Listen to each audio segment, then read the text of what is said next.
कैसे हैं आप लोग?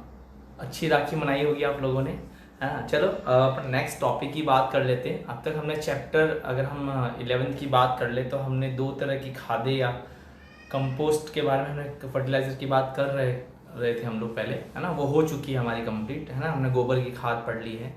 तो अब हम आगे बात करते हैं वर्मी कंपोस्ट की। देखो हमने लास्ट में कंपोस्ट की बात की थी, हम वर्मी कंपोस्ट की बात कर रहे हैं, ठीक है। देखो वर्मी कंपोस्ट क्या करता है, सिंपल सी बात है। वर्मी क्या होता है भाई, आप समझ गए। केचुए की बात कर रहा है यहाँ पे, ठीक है। तो देखो वर्मी कंपोस्ट क्या होता है, वो मृदा की भौतिक, रासायनिक और जैविक गुणों में क्या करता है, सुधार करता है। इंग्लिश में डाल दी तो क्या लिखा है, physical, chemical and biological properties of soil improve and fertility of soil become durable by using vermi compost. समझ में आ गई होगी यहाँ तक बात, ठीक है। ये लाइन यहाँ लिखी हुई है, ठीक है। एक बार पेन को चेंज कर लेता हूँ, चलो, ठीक है। तो देखो यहाँ पे इसकी डेफिनेशन आप याद कर लेना। नेक्स्ट स्लाइड की तरफ हम बढ़ते हैं। चलो जी, देखो नेक्स्ट स्लाइड की तरफ क्या लिखा हुआ है, एक बार मैं आपको दिखा देता हूँ, ध्यान रखना। जूम कर देता हूँ एक बार, पहले हिंदी मीडियम फिर इंग्लिश मीडियम, ठीक है। देखो वर्मी टेक्नोलॉजी के अंतर्गत 3 तकनीकें पढ़ी जाती है मेनली। पहला पढ़ा जाता है वर्मी कल्चर, वर्मी कंपोस्टिंग और वर्मी कंजर्वेशन। इंग्लिश और हिंदी में दोनों में नाम सेम आता है। देखो वर्मी कल्चर, कल्चर में क्या होता है, कल्चर चीज क्या होती है, रख रखाव की चीज होती है। तो वर्मी कल्चर में क्या होता है, केचुए का जो होता है वो रख रखाव या उसके प्रजनन की बात की जाती है। इसे केचुए के संवर्धन के नाम से भी जाना जाता है। ध्यान रखिए, तीनों डेफिनेशन में, एक डेफिनेशन एग्जाम में जरूर पूछी जाती है, हर साल 2 साल पेपर हुआ, दोनों साल में आई हुई है। अगला है वर्मी कंपोस्टिंग क्या होता है। तो देखो सिंपल सा डेफिनेशन लिखी हुई है, केचुए द्वारा बेकार कार्बनिक पदार्थों से जैविक खाद बनाने की प्रक्रिया को क्या बोलते हैं, हम वर्मी कंपोस्टिंग बोलते हैं, ठीक है। इसको हम कैसे बनाएंगे, आगे चल के इसकी पूरी विधि लिखी हुई है, तो उस विधि की हम लोग बात कर लेंगे। समझ में आगे वर्मी कंजर्वेशन क्या होता है। देखो वर्मी कंजर्वेशन में क्या होता है, केचुए को जब वर्मी कंपोस्ट तैयार हो जाता है तो उसमें से केचुए को हम क्या करते हैं, अलग कर लेते हैं। वही क्या कहलाता है, वर्मी कंजर्वेशन कहलाता है। समझ में आ गई बात सभी को, ठीक है। तो ये लिख लेना आप लोग, यहाँ पे लिखा हुआ है केचुए के, यहाँ लिखा हुआ है केचुए के अपशिष्ट मल, उसके कोकून, सभी प्रकार के लाभकारी सूक्ष्म जीवाणु, मुख्य एवं सूक्ष्म पोषक तत्व और विघटित जैविक पदार्थों के मिश्रण को वर्मी कंपोस्ट कहते हैं, ठीक है। वो तो वर्मी कंपोस्ट कहलाता है, लेकिन वर्मी कंजर्वेशन क्या कहलाता है, जब केचुए को वर्मी कंपोस्ट से हम अलग कर लेते हैं, वो वर्मी कंजर्वेशन कहलाता है, ठीक है। तो वर्मी कंपोस्ट, वर्मी कंजर्वेशन में आप कंफ्यूज मत हो जाना, ठीक है। चलो आगे बात करते हैं हम लोग नेक्स्ट। चलो देखो इंग्लिश मीडियम में लिखा हुआ है यहाँ पे, और 2 तरीके से डिफाइन किया हुआ है। देखो लिख लेना आप लोग, इंग्लिश मीडियम वाले ध्यान दो बच्चे सारे। यहाँ पे लिखा हुआ है, ये चीज़ लिखी हुई है, there are 3 techniques under vermi technology, vermiculture, vermicomposting and vermi conservation. आपको मैंने पहले भी समझा दिया है। सबसे पहले वर्मी कल्चर की बात कर लेते हैं। वर्मी कल्चर क्या होता है, तो देखो मेंटेनेंस और रिप्रोडक्शन की बात करते हैं वर्मी कल्चर में। वर्मी कंपोस्टिंग में क्या बात करते हैं हम लोग, जो भी वेस्ट ऑर्गेनिक सब्सटेंस होता है, देखो यहाँ पे लिखा हुआ है waste organic substance via earth form is termed as vermicomposting, ठीक है। तो ये दोनों डेफिनेशन आप अच्छे से याद कर लेना। मैं आपको अगला पॉइंट आपका दिखा देता हूँ। चलो देखो अब हम बात करने वाले हैं आगे वर्मी कंजर्वेशन की। तो अर्थवर्म को क्या करते हैं, सेपरेट कर लेते हैं, किसमें से, वर्मी कंपोस्ट में से। तो वर्मी कंपोस्ट में से आप अर्थवर्म को बाहर निकाल लो, वो क्या कहलाता है, वर्मी कंजर्वेशन कहलाता है, ठीक है। तो ये वर्मी कल्चर, वर्मी कंपोस्टिंग और वर्मी कंजर्वेशन के बारे में, तीनों चीज़ों के बारे में आपको बता दिया। इसको अच्छे से आप याद कर लेना, ठीक है। चलो अब आगे हम बात करते हैं अर्थवर्म की या केचुए की कौन कौन सी प्रजातियां होती है ना, उनकी बात करते हैं। चलो नेक्स्ट स्लाइड की तरफ बढ़ते हैं।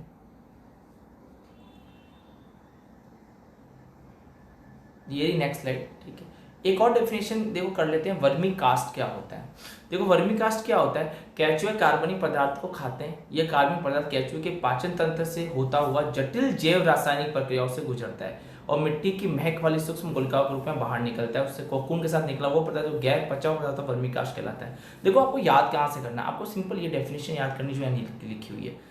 भाई केचुआ क्या करता है, अर्थवर्म क्या करता है, कोकून बाहर निकालता है। उसका जो गैर पचा हुआ पदार्थ होता है, ऑर्गेनिक मैटर होता है, वही क्या कहलाता है, वर्मी कास्ट होता है। बहुत ही अच्छी डेफिनेशन है, बहुत ही इंपॉर्टेंट डेफिनेशन, ठीक है। इसके अंदर नाइट्रोजन की परसेंटेज लिखी हुई है, फास्फोरस की और ये पोटेशियम की परसेंटेज लिखी हुई है। इन परसेंटेज को याद रख लेना, 1.75 से 2.5 लिखी हुई है, फास्फोरस की 1.5 से 1.8 और पोटेशियम की 1 से 1.5, ठीक है। तो आपको इतना याद करना है, बाकी सारी चीज़ों के बारे में पता नहीं रखना है, ठीक है। बाकी सब रहने देना, ये सब रहने देना। चलो, तो इसको इतना आप जरूर लिख लेना, ठीक है। आगे केचुए के प्रकार लिखे हुए हैं, अभी समझाऊंगा केचुए के प्रकार। पहले एक बार इंग्लिश मीडियम वाले बच्चों को मैं डिफाइन कर देता हूँ, आप लोग देख लो। चलो मैं बोल देता हूँ। यहाँ पे लिखा हुआ है वर्मी कास्ट लिखा हुआ है यहाँ पे, ठीक है। यहाँ क्या लिखा हुआ है, ये वर्मी कास्ट लिखा हुआ है। ये क्या होता है, earthworm eat organic substance and his organic substance passes through the digestive system or earthworm and undergo a number of complex biochemical processes and come out of the body in the form of small balls which smell of soil।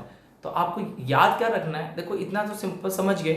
जो भी earthworm होता है वो उसके पास में क्या होता है, अनडाइजेस्ट प्रोडक्ट होता है, वो कोकून के साथ बाहर निकलता है, उसी को हम क्या बोलते हैं, वर्मी कास्ट। तो यहाँ से आप डेफिनेशन को अच्छे से याद कर सकते हो। ये दिस लिखा हुआ है यहाँ से, this substance released with cocoon and undigest substance are called vermicast. I think आपको यहाँ समझ में आ गया होगा।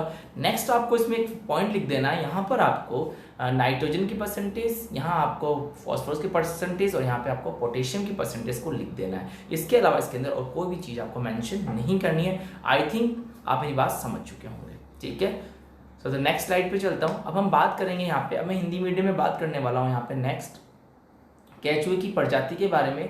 तो देखो पूरे वर्ल्ड में अगर बात कर ली जाए तो 2500 से 3000 केचुए की प्रजाति पाई जाती है। इंडिया में 350 के आसपास है, ठीक है। जिसमें से लगभग 250 प्लस जो जितनी प्रजातियां होती है वो सारी क्या बहुत ही इंपॉर्टेंट, समझ में आ गई बात। ये 3 प्रकार के पढ़ेंगे, एपिजिक, इंडिजिक और डायोजिक, ठीक है। सबसे पहले एपिजिक के बारे में पढ़ लेते हैं। एपिजिक क्या होती है, भूमि की गहराई तक होती है, ठीक है। ये कृषि अपशिष्टों को अधिक खाते हैं, समझ में आ गई बात। चलो नेक्स्ट स्लाइड की बात करते हैं।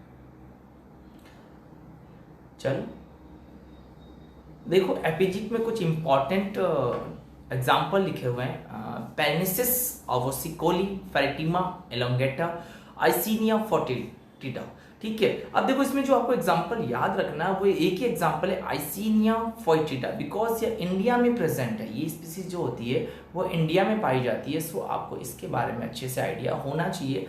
और ये मिट्टी में गहराई में 1 मीटर तक मिलते हैं। इसी तरह इंडोजिक कैसे रहते हैं, ये गहरी सुरंग बना के रहते हैं, समझ में आ गई बात।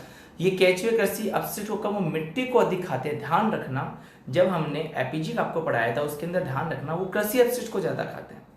इंडोजिक क्या करते हैं, मिट्टी को ज्यादा खाते हैं, समझ में आ गई बात। और डायोजिक ये 1 से 3 मीटर की गहराई पे रहते हैं और ये दोनों प्रजातियों के बीच में आते हैं। मतलब जो एपिजिक और इंडोजिक पड़ी उसके बीच में कौन डायोजिक आता है, ये दोनों मात्राओं में खाते हैं, समझ में।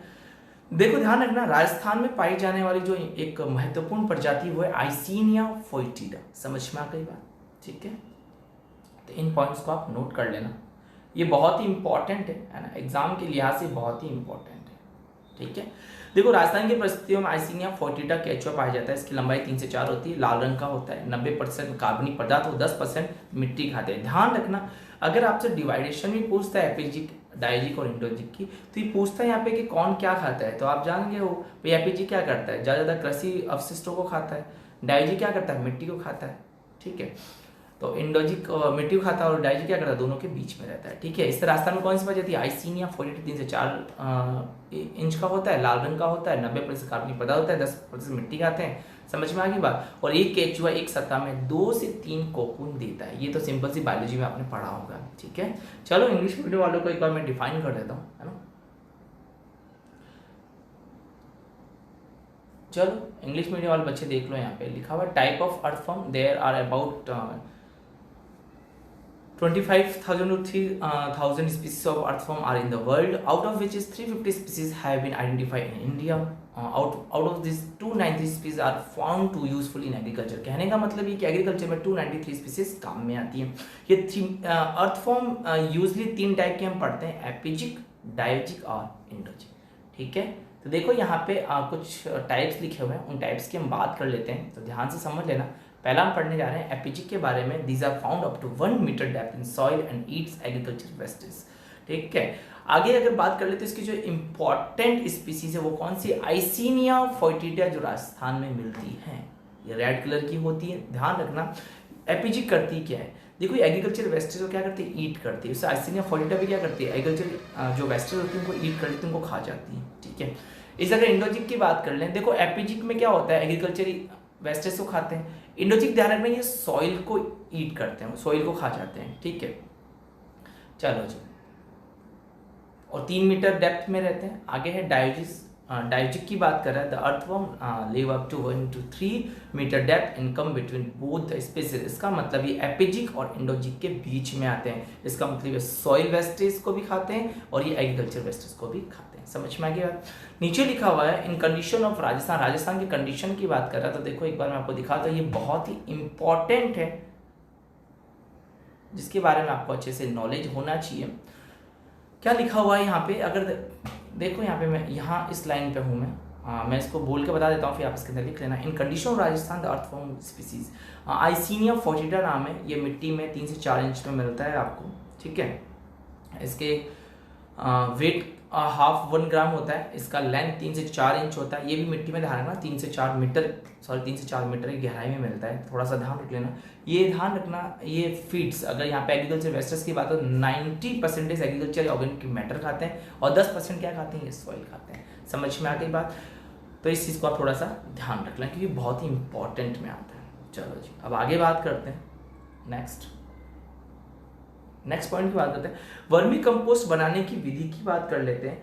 देखो जी, वर्मी कंपोस्ट बनाएंगे कैसे, ध्यान रखना। हम वर्मी कंपोस्ट बनाने के लिए कैसे स्थान का चुनाव करते हैं, कहने का मतलब ये है कि अगर मुझे वर्मी कंपोस्ट बनाना है तो देखो मैं ऐसी जगह, ये बेड लेते, क्यारी बोलते हैं इसको। अगर मुझे वर्मी कंपोस्ट बनाना है तो मैं क्या करता हूँ, एक छायादार स्थान लेता हूँ, क्योंकि ज़्यादा गर्मी में वर्मी कंपोस्ट नहीं बन सकता, कैचर सर्वाइव नहीं कर सकता। उसके सर्वाइव के लिए टेम्परेचर 25 से 30 डिग्री सेल्सियस से ज़्यादा नहीं होना चाहिए। मतलब जो रूम टेम्परेचर की बात करते हैं उतना लगभग होना चाहिए, बहुत ज़्यादा नहीं होना चाहिए, ना बहुत कम होना चाहिए, वरना ये वर्मी कंपोस्ट अच्छे से तैयार नहीं हो पाता। अगर ज़्यादा टेम्परेचर, बिल्कुल गर्मी में अगर आपने कर दिया, छायादार स्थान नहीं लगाया तो केचुए मर जाते हैं। समझ में आ गई बात, वो सर्वाइव नहीं कर सकते ज़्यादा गर्मी में। तभी तो देखो वो होते हैं क्या है, वो मिट्टी के अंदर होते हैं और बरसात होने पर क्या होते हैं, बाहर आ जाते हैं ठंडा के कारण। समझ में आ गई बात। तो इस चीज़ को थोड़ा सा ध्यान रख लेना। चलो, तो यहाँ पे वही बात जो मैंने बोली है वही लिखा हुआ है। वर्मी कंपोस्ट बनाने के लिए ऐसे स्थान का चुनाव करते हैं जो छायादार हो, ठीक है। और अगर छाया नहीं हो तो जो वर्मी बेड होता है, जहाँ पे वर्मी कंपोस्ट बनाएंगे वर्मी बेड बोलते हैं, जिसमें बनाते हैं, उसके ऊपर छप्पर डाल देते हैं। समझ में आ गई बात। और इसके प्रजनन के लिए नमी कितनी होनी चाहिए, 30%, और तापमान कितना होना चाहिए, देखो अभी मैंने बताया था 25 से 30 डिग्री सेल्सियस। इंग्लिश मीडियम वाले बच्चे देख लेंगे, उनके लिए मैं बोल देता हूँ, ठीक है। देखो यहाँ पे लिखा हुआ है वर्मी कंपोस्ट में, है ना, थोड़ा सा और जूम करता हूँ अच्छे से। चलो, अब आपको अच्छी चीज़ नज़र आ जाएगी, मैं बोल देता हूँ यहाँ पे। देखो, method of preparing vermi compost for making vermi compost, the place selected should be shady and on the height. कहने का मतलब ये, हम शेडी प्लेस को चूज करते हैं और हाइट पे रखते हैं। समझ में आ गई बात। आगे लिखा हुआ है, in the case of there no shade then shade should be done by that our vermi bed. कुल मिला के वो छपरे की बात कर रहे हैं, छपरा लगा देते हैं, ठीक है ना। चलो जी, देखो आगे बात कर रहे हैं। Earthworm are more active in dark, ये डार्क में ज़्यादा एक्टिव रहते हैं। इनकी रिप्रोडक्शन के लिए कितना मॉइस्चर चाहिए, 30%, और टेम्परेचर कितना चाहिए, 25 to 30 डिग्री सेल्सियस, ठीक है। For production of vermicompost these beds are prepared with length 40 to 50 feet and breadth of 3 to 4 metre. अभी मैं इसको समझाऊंगा डायग्राम से। कहने का मतलब ये जो लेंथ लेंगे, जो बेड बनाएंगे इनका, जहाँ हम बनाते हैं ना, वो वर्मी बेड कहलाता है। उसकी लेंथ कितनी लेते हैं हम लोग, इसकी लेंथ ले लेंगे हम लोग 40 to 50 फीट। इसकी ब्रीथ कितनी लोगे, 3 से 4, ठीक है। लेंथ आप अपने हिसाब से अप डाउन कर सकते हो। समझ में आ गई बात। और अगर लेना भी हो तो vermi compost with should be keeped 4 feet. आप इसकी विथ कितनी ले सकते हो, 4 फीट भी ले सकते हो, as per requirement more than, ठीक है। इसका मतलब रिक्वायरमेंट के हिसाब से आप इसको घटा बढ़ा सकते हो। समझ में आ गई बात। अब हिंदी मीडियम वाले देखो, अच्छा देखो जी, हिंदी मीडियम में क्या चीज़ें लिखी हुई मैं आपको समझा देता हूँ, एक बार डायग्राम देख लो। ये इस तरीके का, ये एक बेड, एक क्यारी बनाते हैं, ठीक है। बेड बोलते हैं तो क्यारी बनाते हैं। इसकी जो लेंथ होती है वो कितनी होती है, 40 से 50 फीट होती है। बना लोगे आराम से। इसकी ब्रीथ कितनी होती है, ये चौड़ाई की बात कर रहे हैं, चौड़ाई कितनी है 3 से 4 फीट होती है। आप इसको बढ़ा भी सकते हो, ठीक है। और ऊंचाई आप अपने हिसाब से रख लेना, समझ में आ गई बात। और एक छायादार स्थान ऊपर क्या करते हैं, पतरा लगा, आप ऊपर पतरा से जरूर लगा देना, छपरा लगा देना है, ताकि लगे कि हाँ भैया छायादार स्थान पे बना हुआ है, ठीक है। समझ में आ गई होगी यहाँ तक बात सभी को। चलो आगे बात कर लेते हैं। तो वर्मी कंपोस्ट बनाने के लिए लिखा हुआ है, देखो मैं आपके लिए भी बोल देता हूँ, यहाँ पे लिखा हुआ है वर्मी कंपोस्ट बनाने के लिए बेड या क्यारी, इसको मैंने बोला था, लंबाई इतनी है 3 से 4 फीट की चौड़ाई लेते हैं, और ऊंचाई आप आवश्यकता अनुसार ले सकते हो, ठीक है। और आवश्यकता अनुसार एक छप्पर के नीचे कई अधिक क्यारियाँ लगा सकते हो। अब देखो होता है क्या, क्यारी में क्या करते हैं, जो ये क्यारी हम बनाए, ये जो हमने बेड बनाया था ये वाला, इसमें हम करते क्या है, इसमें हम कूड़ा वगैरह, मामूली जो कूड़ा वगैरह भूसा तिनका ये सब होता है वो सब डाल देते हैं, ठीक है। और 3 इंच मोटी बिछौना बनाया जाता है। बिछौने का मतलब हो गया ये सब जितने भी कूड़ा करकट और वेस्टेज है उनका एक बिछौना तैयार कर लिया जाता है, और इस बिछौना क्या करते हैं, नम्न कर देते हैं, पानी डाल देते हैं। समझ में आ गई बात। जब ये 2 इंच मोटाई तक की, फिर क्या लिखा हुआ है यहाँ पे, बिछावन को पानी से नम्न कर दिया। नम्न करना, इस बिछावन में 2 इंच मोटी की एक परत कंपोस्ट या गोबर की बिछाई जाती है। तो कहने का मतलब क्या है, एक बार आप इसको देख लो, फिर मैं आपको इसको डायग्राम से अच्छे से समझा देता हूँ। देखो क्या लिखा हुआ है यहाँ पे, 2 इंच मोटी की परत कंपोस्ट या गोबर बिछाई जाती है और पुनः इस परत को पानी से नम्न कर दिया जाता है। इस परत पर वर्मी कास्टिंग, जिसमें केचुए कोकून होते हैं, डाल दिया जाता है। आगे लिखा हुआ है यहाँ पे, इस परत पर गोबर और मामूली सड़ा हुआ कृषि अपशिष्ट पदार्थ मिलाकर बिछा दिया जाता है। इस परत की कुल लंबाई लगभग 1.5 फीट तक होती है। इसकी टाट या घास फूस से ढक दिया जाता है। इस ढेर पर समय समय पर पानी का छिड़काव करते हैं और 60 दिन में वर्मी कंपोस्ट बनकर तैयार होता है। याद रखना, कंपोस्ट कितने दिन में बनता है, 120 दिन, 90 से 120 दिन, और वर्मी कंपोस्ट कितने दिन में मिलता है, 60 दिन में मिलता है। समझ में आ गई बात। चलो जी, इंग्लिश मीडियम वाले देख लो। अब मैं एक बार उनको दिखा देता हूँ, एक बार आप देख के इसको उतार लेना, ठीक है। तो इसको आप वॉश करके उतार लेना है। एक बार मैं आपको डायग्राम से समझाता हूँ कि ये होती कैसे। देखो मैं एक डायग्राम बनाता हूँ अच्छा सा, है ना। चलो समझना ध्यान से। देखो ये क्यारी ले रखी है, ठीक है। चलो एक बार मैं अच्छे से डायग्राम ले लेता हूँ, बड़ा डायग्राम ले लेता हूँ।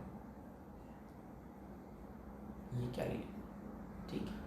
चौड़ाई, ऊंचाई, लंबाई सब समझ चुके हो। लंबाई कितनी होती है इसकी, है ना। आपने फीट 300 सारा वो जो भी फीट 200 250 जो भी फीट थे आप कर लेना, 3 से 4 इससे चौड़ाई कर लेना, ऊंचाई अपने हिसाब से कर लेना। देखो इसमें करते हैं क्या, इसमें सबसे पहले जो ये नीचे की तरफ आपको दिखाई दे रहा है यहाँ पे, ये यहाँ पे नीचे, ठीक है, यहाँ नीचे पहले हम लोग वेस्ट डालते हैं, एग्रीकल्चर वेस्ट डालते हैं। क्या डालते हैं यहाँ पे, एग्रीकल्चर वेस्ट डाल देते हैं, ठीक है। और इसमें पानी डाल देते हैं, पानी से नम्न कर देते हैं। ये लो जी, पानी से नम्न कर दिया। आप अलग पैन से पानी से नम्न कर देना, ठीक है। चलो मैं पानी अलग पैन से डाल देता हूँ, ठीक है। ये पानी से हमने क्या कर दिया, नम्न कर दिया इसको, ठीक है। पानी से यहाँ नम्न करने के बाद में 2 या 3 इंच के बाद में इसके अंदर क्या डालते हैं हम, इसके अंदर गोबर की परत बिछाते हैं। किसकी परत बिछाते हैं, गोबर की। ये लो गोबर की परत बिछाते हैं। इसको भी हम क्या करते हैं, पानी से नम्न कर देते हैं। समझ में आ गई, किसे नम्न करते हैं हम लोग, पानी से नम्न कर देते हैं। समझ में आ गई बात यहाँ तक, ठीक है। फिर आगे क्या करते हैं, देखो आगे इसके अंदर हम क्या करेंगे, जैसे तुमने पानी से नम्न कर दिया, नम्न करने के बाद में इसके अंदर केचुए डाल देते हैं। ये केचुए अपने हिसाब से केचुए बना लेना भैया, मेरा केचुए तो ऐसे ही है मैं केचुए डाल दी। केचुए डालने के बाद क्या करते हैं, ऊपर से इसको फिर से हल्के हल्के घास फूस डाल देते हैं, फिर से हल्का हल्का, और इसको फिर से पानी से क्या करते हैं हम लोग, नम्न करते हैं और कुछ दिन तक छोड़ देते हैं। छोड़ने के बाद में क्या होता है, 60 दिन बाद में ये खाद बन के तैयार हो जाती है। याद हो गया सबको, आई थिंक याद हो गया होगा अब तक तो, ठीक है। चलो नेक्स्ट बात कर लेते हैं। देखो वर्मी कंपोस्ट के लाभ की बात कर रहा है ना। तो एक बार मैं इंग्लिश मीडियम वाले बच्चों को पूरा शो कर देता हूँ एक बार, जो उनका था टॉपिक, ठीक है, ठीक है। तो ये आप उतार लेना, है ना। तो ये पूरा यहाँ पे लिखा हुआ है, एक बार आप इसको नोट कर लेना अच्छे से, है ना।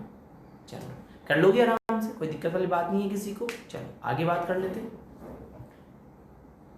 चलो बैटरी डाउन है चलो जी आगे बात करते हैं हम लोग। नेक्स्ट, वर्मी कंपोस्ट के लाभ की बात कर रहा है, तो ध्यान रखना वर्मी कंपोस्ट देश खाद की तुलना में सबसे अधिक। अब देखो ये जो वर्मी कंपोस्ट लाभ वगैरह है, बिल्कुल आपको याद रखना है, क्योंकि बात है लाभ क्या होगा, सिंपल सी बात है, जो भी तुमने सॉइल ली उसकी फर्टिलिटी बढ़ जाएगी, उसकी उर्वरता क्षमता बढ़ जाएगी। दूसरी बात क्या होगी, इसमें धनाई विनिमय क्षमता बढ़ जाएगी। जो जो तुमने पीछे मिट्टी के जो भी लाभ पड़े हैं वो सारी चीज़ें बढ़ जाती है, ऑर्गेनिक मैटर बढ़ जाता है, ठीक है। चलो जी आगे बात कर लेते हैं। नेक्स्ट एक बार मैं दिखा देता हूँ आपको इस लाभ के बारे में, है ना। एक बार मैं बोल भी देता हूँ और आप इसको लिख लेना अच्छे से, ठीक है। दूसरा क्या लिखा, वर्मी कंपोस्ट उपयोग से मृदा की जलधारण क्षमता बढ़ती है। जो भी और मृदा की रोग प्रतिरोधक क्षमता बढ़ जाती है, हुमस की मात्रा बढ़ जाती है, खरपतवार दीमक प्रकोप से क्या हो जाता है, कम हो जाते हैं। ठीक है, केचुए ऑक्सिन और साइटोकाइन नामक हार्मोन का स्राव करते हैं ना, सभी जानते हो। ये हार्मोन करते क्या, रोग प्रतिरोधक क्षमता को बढ़ाते हैं।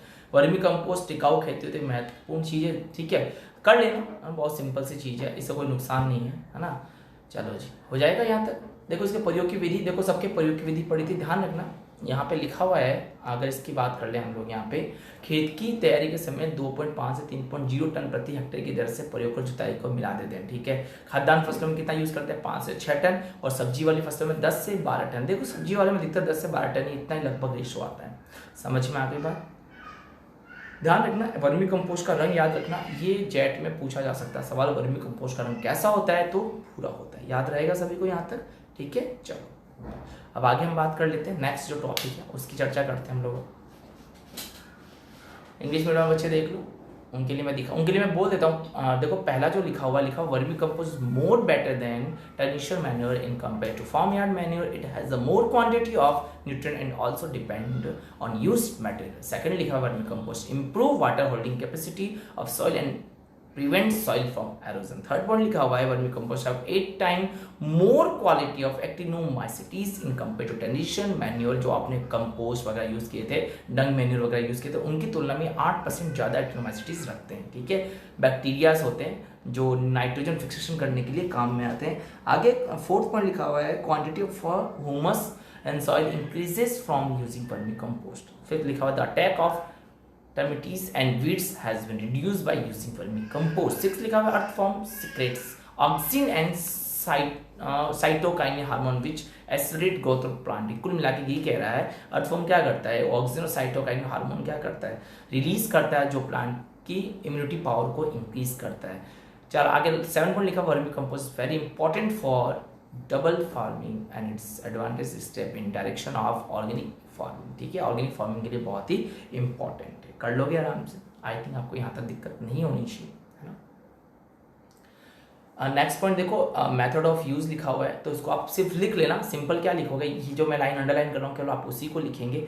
यहाँ लिखा हुआ है ये एक लाइन लिख लेना, 2.5 से 3.0 टन पर हेक्टर काम में लेते हैं। कौन सी फील्ड में काम में लेते हैं, जो भी ये प्लाउनिंग फील्ड होती है उनके अंदर काम लेते हैं। 5 टन हेक्टर किस में काम लेते हैं, वेजिटेबल्स में काम लेते हैं। ठीक है, तो इस चीज़ को आप थोड़ा सा याद रख लेना। ठीक है, बाकी ज़्यादा इसको यूज करने की जरूरत नहीं है। नीचे क्या लिखा हुआ है क्वांटिटी ऑफ यूजिंग, ये मत करना, मेथड ऑफ यूजिंग बस काम में ले लेना। ठीक है, चलो आई थिंक देखो बच्चों आपको यहाँ तक चीज़ें समझ में आ गई होगी। आपको भी लग रहा होगा कि सर हमें बोर्ड पे क्यों नहीं पढ़ाते, हमको इस तरीके से क्यों पढ़ाते। बेटा इसका रीज़न है क्योंकि आपके बिल्कुल थ्योरेटिकल है ना, तो टेंशन ना लें, है ना। जैसे मैं पढ़ा रहा हूँ बिल्कुल वैसे समझे, क्योंकि हमें 100 नंबर की पढ़ाई करनी है, और 100 नंबर की अगर पढ़ाई करनी तो बुक की एक लाइन याद होनी चाहिए। लास्ट ईयर के बच्चों को जब मैंने पढ़ाया था बाकायदा हम तो सामने थे, तो सामने लिखवाते थे, करते थे, लेकिन अब पॉसिबिलिटी नहीं है कि मैं आपको यहाँ पे एक एक वर्ड लिखवाऊँ, क्योंकि आप भी जानते हो लाइव क्लास में अगर मैं इसको लिखवाता हूँ कम से कम 1.5 घंटे का टाइम लगता है, 1 घंटे का टाइम लगेगा। अगर आप लिखोगे तो आपको 1 घंटे का टाइम, आपको 2 घंटे खराब होते हैं, और 2 घंटे आप फोन के सामने नहीं बैठ सकते हो। लेकिन जो ये तरीका है इससे क्या होगा, टाइम थोड़ा कम कंज्यूम होता है। मैं कोई छोटा सा टॉपिक ले लेता हूँ या कोई लेंथी टॉपिक भी है तो उसको मैं शॉर्ट में डिवाइड कर दूंगा, पर मैं जैसे आपको पढ़ा रहा हूँ आपको बिल्कुल समझ के चलना है, और आपको इसी तरह से नोट क्रिएट करना है ताकि हमको अपने एग्जाम में 100 अबव 100 मार्क्स मिल सके। हमें 100 की पढ़ाई करनी है। लास्ट ईयर 1-2 बच्चे के मतलब 1 नंबर से रह गया था, कोई बात नहीं, इस बार नहीं रहने देंगे। तो आपको ही खुद मेहनत करनी है, और आप बाकी टेंशन ना लो कोर्स की वगैरह, वो तो सब हो जाएगा। देख रहे हो फटाफट चैप्टर्स खत्म हो रहे हैं, कोई दिक्कत वाली बात नहीं है। कोई भी दिक्कत हो, कोई भी प्रॉब्लम, आप मुझे मैसेज कमेंट बॉक्स में कर देना। और जितने भी बच्चे हैं जो भी एग्रीकल्चर के उनके स्टूडेंट्स वगैरह हैं, उनको बोलो कि हमारे से एग्रीकल्चर केमिस्ट्री पढ़ाते हैं, तो चैनल को लाइक करवाओ, सब्सक्राइब कराओ। ठीक है, क्या पता हम बहुत जल्दी लाइव आ जाएँ। लाइव आने पे आपके जो भी इश्यूज़ हैं बिल्कुल हम उसको सुनेंगे, उसको पूरा कर देंगे। ठीक है, डोंट वरी, कुछ दिन बाद मैं जरूर लाइव आऊँगा, टेंशन ना लो। बस लाइव आने का सिस्टम चालू होने वाला है, कोई दिक्कत वाली बात नहीं होने वाली है। और जब भी बोर्ड का यूज़ करना होगा, हाँ पीछे बोर्ड तो बड़ा सारा लगा रखा है, तो उसका यूज़ भी कर लेंगे, कोई दिक्कत नहीं है। बाकी आप लोग अपने स्टडी पे ध्यान देते रहिए, और जितने भी आपके फ्रेंड्स हो या फिर आप हो जिन्होंने चैनल को लाइक सब्सक्राइब नहीं किया वो कर लें। और देखो चैनल पे एक बेल आइकन का साइन आता है, उस पर आप क्लिक कर दिया करो, ताकि जो भी मैं आपको पढ़ाऊँ उसका नोटिफिकेशन जल्दी से आपके पास आए कि हाँ सर ने ये आज वीडियो डाल दिया, तो आपके पास पहुँच जाएगा। ठीक है, और देखो आपके मैं टेस्ट को प्रिपेयर कर रहा हूँ, आपके जो बोर्ड में एग्जाम है के क्वेश्चन उनके प्रिपेयर कर रहा हूँ, बल्कि बहुत सारे मैंने आपको बताया था कि 500 प्लस क्वेश्चन प्रिपेयर करेंगे आपके लिए, तो टेंशन ना लो। तो जैसा थ्योरी, एक बार थ्योरी कंप्लीट कर लो, फिर रेगुलर क्वेश्चंस की प्रैक्टिस करेंगे, ताकि आपके जो भी इश्यूज़ हैं आप बिल्कुल मेरे कमेंट बॉक्स में या मुझे मैसेज कर सकते हैं कि सर हमें ये प्रॉब्लम आ रही है, इस प्रॉब्लम को आप हमें सॉल्व कर दो, तो बिल्कुल मैं इस प्रॉब्लम को सॉल्व करूँगा, कोई प्रॉब्लम वाली बात नहीं है ना। तुम जैसा चाहोगे वैसे तुम्हारी स्टडी हो जाएगी, है ना। बस तुम लोग थोड़ा सा पढ़ाई पे ध्यान दे दो तो ज़्यादा अच्छा रहेगा, रेगुलर अपनी पढ़ाई पे ध्यान दो, ठीक है। Okay, all the best.